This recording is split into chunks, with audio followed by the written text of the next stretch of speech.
April 1993. The morning sun shone brightly, promising to warm the chilly morning. The air hung heavy with the rich aroma of spring, that damp, musty, clean, rich soil smell. All about, the trees and the shrubs were in bloom. Nature was saying that winter was over, a new beginning for the lush countryside. The car moved slowly up the long lane, taking care not to hit the deep potholes as the tires crunched the gravel and splashed through the long-standing shallow puddles. At the low crumbling stone wall, the car came to a stop as if taking in the whole scene. The wall surrounding the gently rising hill to the old house still standing amid the grove of encroaching trees. The once proud home now stood stubbornly against time, ravaged by decay and neglect. A relic from another era, just a shell of what had once been.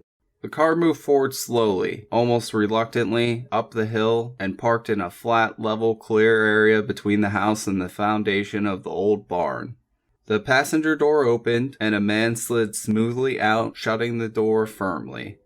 A few moments later, the driver's door opened, and a woman emerged, clumsily struggling with a heavy notebook. The man moved off towards the house, mindless of her struggle. She followed after a moment, picking her way slowly so as not to snag her new hose on any of the weeds or brambles overgrowing the area around the house, thinking, I knew I should have worn slacks and a sweater instead of this wool skirt and a blazer. She followed him to the corner of the house and stood clutching the notebook to her chest, patiently watching as the man slowly began circling the house, then the yard, completely engrossed, studying, calculating what was before him. This one's hard to put a finger on, she thought as she looked on appraisingly. He looked like he handled himself with quiet confidence, like a corporate executive, but he moved with the silent, graceful ease of a professional athlete. It was odd, she thought. He seemed so graceful even though he walked with a slight limp. She thought back to meeting him earlier that morning. She had introduced herself, and he had smiled pleasantly, almost shyly, shaking her hand firmly, professionally, but not with the crushing grip that so many men tried to impress her with. His grip was firm, but gentle, even though she could feel the strength behind it. They had been together all morning, looking at properties. It had been most pleasant. He was an easy man to be around. Quiet, almost to a fault. A nice, pleasant switch. He let her steer the conversation. Most men this confident and good-looking she had met of late only wanted to talk about themselves, their money, or expand on any one of a dozen reasons or so why she should jump into bed with them. He was different. He seemed genuinely interested in what she had to say. She thought she had even caught him looking at her legs, which was something most men did. She knew she had nice legs indeed, without being conceited. She knew she was an attractive, if not beautiful woman. Rich auburn hair, bright green eyes, good skin, and a toned body that was curved in all the right places. Gravity had been kind after her child, and her 35 years were wearing well on her, but she didn't flaunt her looks. She always dressed professionally. Not too flashy, not too conservatively, with little or no makeup, but that didn't stop most men from ogling or groping. It was refreshing to be treated as a professional, with respect, as an equal, but she found herself wishing he would at least notice. She flushed, angry with herself. Abby Deacon, she thought, the last thing you need is a man. You have your daughter, you have your career, and everything is just fine the way it is. Thank you very much. You don't need to be hurt again, so don't even think it. Just because he's not rude yet, doesn't mean he's not an asshole deep down like all other men. He's just a client, or more appropriately, a prospective client. Remember, he hasn't even bought anything yet. She looked up and saw him coming towards her. She smiled her best professional smile as she watched him move gracefully toward her up the hill. Even after scolding herself, she was still attracted to him.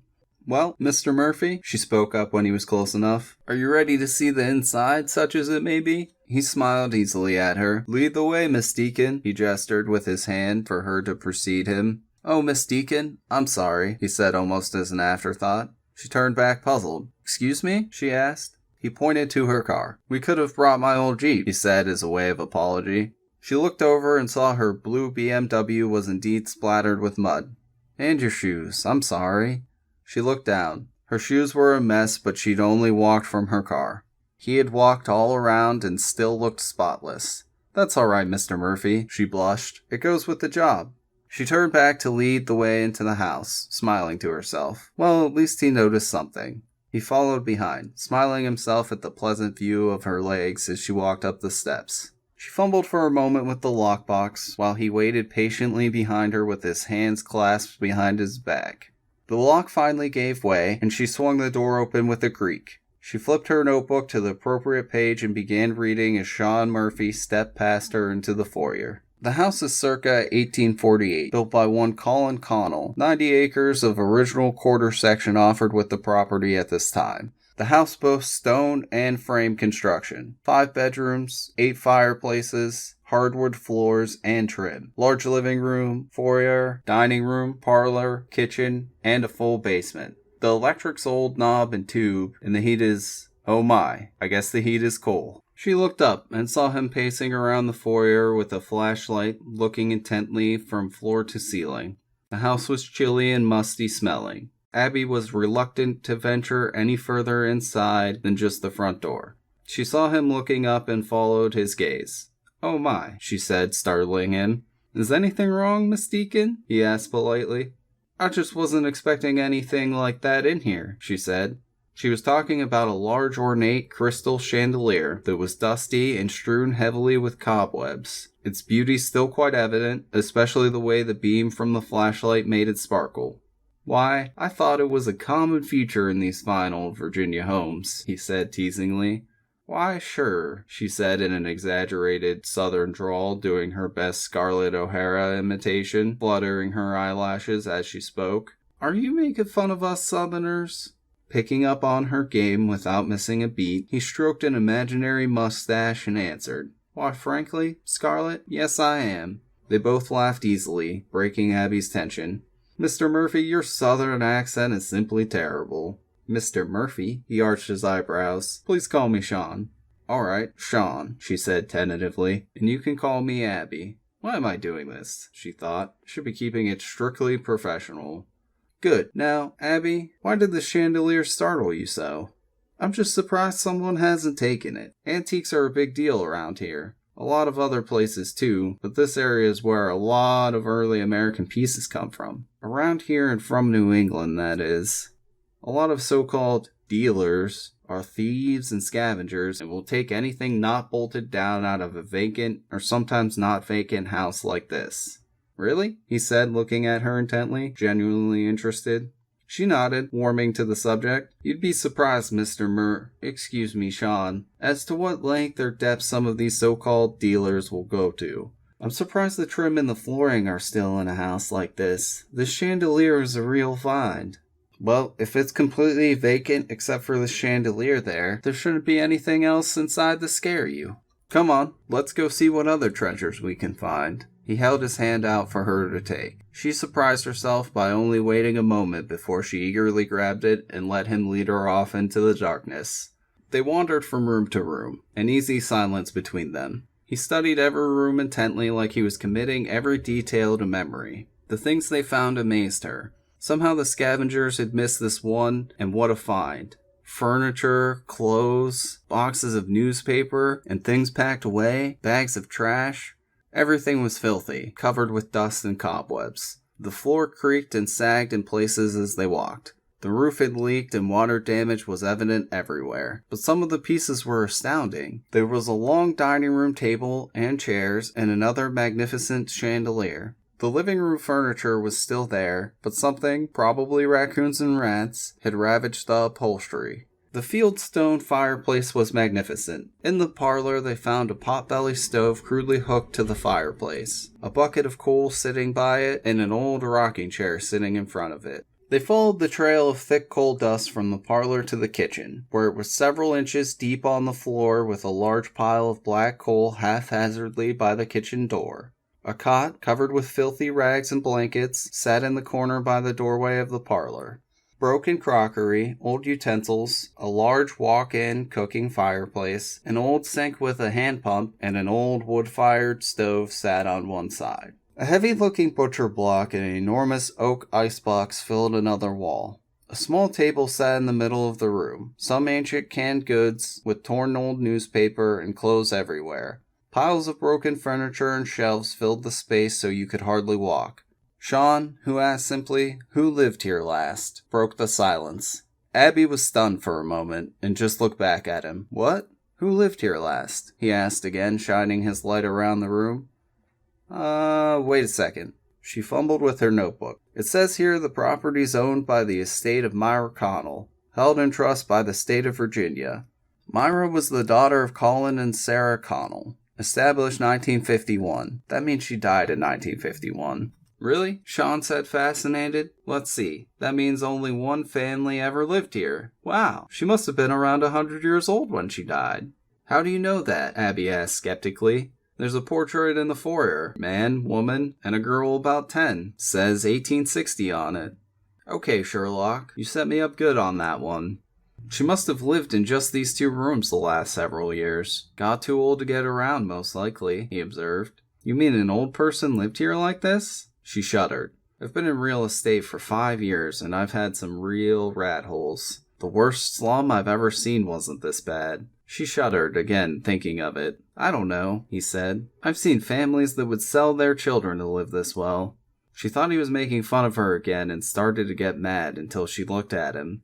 She saw in his eyes he was serious. Oh my, was all she could manage. He continued, rock her in by the stove. That's probably the coal heap by the way the trail of coal dust is all the way from the pile to the bucket. I'll bet she had a coal piled in the kitchen so she didn't have to go outside. See the table? A few old canned goods in this? He kicked an ancient bag of dog food. Not a pretty thought, is it? Everything she needed to exist in these 2 rooms. He shook his head, deep in thought like he was trying to picture it. How do you know all this? You got ESP or some such? He shook his head slowly. I'm just good at reading signs. He took her hand and tugged good-naturedly. Come on, let's see what's upstairs. They went down the hall to the staircase. Sean told Abby to wait there, and he went into the front room, leaving her alone in the dark. She wasn't normally afraid of the dark, but she felt uneasy standing there by herself. She breathed a long sigh of relief when Sean appeared only a couple of minutes later carrying a poker from the fireplace.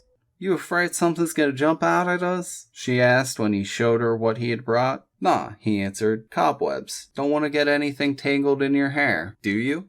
She unconsciously felt her hair as he said it. Then he was off. She quickly followed. They went upstairs slowly. He tested each step, striking it with the poker as he went. One cracked under his weight, but it held. They skipped over it, not trusting it. Upstairs was like stepping back in time. Except for the cobwebs and dust, it looked like it was still inhabited. Clothes neatly hung on hooks, furniture still in place, sheets and blankets still on the beds. The bedrooms were sparsely furnished, each holding a bed with a high head and a footboard, a small table with a pitcher on top, a writing desk with an oil lamp, and a dresser or armoire. They wandered from one to the next, lost in time and in their own thoughts. Abby lingered in the spacious master bedroom, with its beautiful carved bed with a 5-foot-high headboard and the feather mattress still reasonably taut. This furniture is gorgeous, she thought. Abby, come here a minute, Sean called from the next room. Abby left the master bedroom reluctantly, looking back as she went out the door. She found him in the room next door, digging at the headboard of the bed with a pocket knife. What are you doing? She asked, horrified. Then she looked around the room. Odd, this room was in shambles. The woodwork around the windows was splintered, as was the plaster on the inside of the walls. A broken glass crunched under her feet as she stepped further into the room. This was her room, Sean stated, still digging at the woodwork. Look at the wall. Notice something funny? This room's a mess, she answered quickly. Broken glass and plaster? Yeah, but look at the wall where the plaster was. You mean all these holes? What did this? Yeah, the holes and the grooves in the woodwork around the windows. He sighed, sitting back from the headboard, holding something between his thumb and forefinger. Well, I'll be damned, he said in an odd whisper. What? What is it? She asked curiously. Looks like an ounce of lead. A bullet. Wow, from the Civil War most likely, she said matter-of-factly. He studied the misshapen bullet in the beam of the flashlight and asked, Why, was there a battle fought here? Not a major one like Gettysburg or Chancellorsville, but there were skirmishes all through this area. Troops from both sides move through here constantly, she stated matter-of-factly. Well, if this is from the Civil War, he pondered for a moment, this room hasn't been touched in 125 or 30 years. You think they'd at least cleaned up the mess. They emerged a short time later. While Sean brushed cobwebs and dirt vigorously from his hair, Abby locked the lockbox, talking over her shoulder. I can't believe you actually went down in that basement. I had to, he said as he brushed. You had to? Why? She questioned, turning to face him. Well, it's simple, really, he said, smiling. I wouldn't think of buying a house that needs this much work if the foundation wasn't sound. She laughed, surprised. You want to buy this place? Yeah, sure. I thought that's why you were showing it to me. He stopped brushing his hair and faced her with a serious expression on his face. Why, you're really serious, aren't you? Why, if I may ask, I've shown you a half-dozen beautiful places today in move-in condition. Why this place? It should be condemned, not sold. Oh, wait a minute, I get it. You just want the land and you're going to build new. He shook his head negatively as he brushed his pants down. Or you're just after the antiques inside. Listen, Abby, I don't want to build new, and I don't know anything about antiques. They're a nice fringe benefit if they get cleaned up. I like the house. It has character, you know? She shook her head. You'd be better off with one of the other places I showed you earlier. The price of this place may seem cheap, but you'll spend a fortune restoring. More than one family has gone bankrupt trying to do just that with houses in a lot better condition than this. Christ, I was about to apologize for showing it to you. I didn't realize it was in this bad a shape. He stood there smiling at her. It annoyed her and she stomped her foot, showing her anger. I'm sorry, he said. Don't be mad. You just don't sound like a realtor at the moment. She laughed with him. I see what you mean. You're saying I'll take it, and I'm saying no. But truthfully, Sean, this will be a money pit. I like you. You seem like a nice guy. I don't want you to buy this place then curse me when it bankrupts you. I like you too, Abby, and believe me, I don't make a habit of blaming others for my mistakes. This place isn't in as bad a shape as it looks. It just needs some elbow grease and some TLC. What can I say? I have a lot of time on my hands right now, and I need a project to sink my teeth into. What's the price anyway? Oh, God, I'm sorry. I thought I'd said. It's a real steal money-wise, for the land anyway. 5 cents on the dollar for back taxes, and you'd better jump on it. It's due to go up for auction next month. He smiled warmly. Good. Excuse me? She said, looking at him questioningly. The real estate agent is back. Thank you, Mr. Murphy, she said in her coldest professional tone. Oh no, not Mr. Murphy again. Don't get mad. It was meant as a compliment. Thank you, she said frostily. Don't mention it. How soon can I take possession? I don't know, Mr. Murphy. How soon can you arrange financing? Possession should be immediate on closing of your loan. I'll tell you what, Miss Deacon. He looked at his watch. A Rolex, she noticed. How soon can you arrange the paperwork? Oh, an hour or so. Since it's going up for auction, a title search has already been done. Perfect, he said, satisfied. I'll make you a deal. You've been gracious with your time, showing me these homes, a good sport, and exploring this place. It's after 12. Let me take you to lunch. She started to say no in protest, but he held up his hand, stopping her. Let me finish, he implored. You get the paperwork started, and we'll contact my bank. Let me take you to lunch, and you can suggest how I dispose of the junk in here. When lunch is over, I'll give you a bank draft for the entire amount. You want to pay cash, she said, suspiciously surprised. No, certified check, actually, he answered flatly. Come on, I promise I won't hit on you or anything. This is a business lunch. I'm new in this area, I don't know anybody, where to go or who to talk to. You know the area, and you seem to know something about antiques, and I obviously need some advice. You sure you're not involved in any illegal activity or hiding from the law? Absolutely not, he said, sounding hurt. Then I don't see why possession can't be immediate, Abby concluded. Actually, Sean explained, I'm recently retired, and I've saved my money well. I'm starting to work for a security firm in Washington, D.C. on a part-time basis, and they stipulated that I have to move within a 60-mile radius of the city, and they gave me a generous moving stipend, so here I am. I wanted closer to Front Royal in the mountains, but it's just outside the circle. This isn't. Plus, that's a nice small mountain in the backyard. Plus, and please don't take offense, I enjoy your company. That was the most she had heard him say at one time since they had met. Retired, she thought. He doesn't seem that old. And yes, he was actually blushing. After all, it was business, wasn't it? Okay, I accept, but Dutch treat. Okay, he said, holding up his hands, giving in. I bow in the face of women's lib, but how can I show my appreciation for all this if you insist on judge? He motioned around. She laughed easily again. Okay, Murphy, I give up. You can buy. If I don't let you now, in another month or so you'll be so broke and I'll never be able to collect.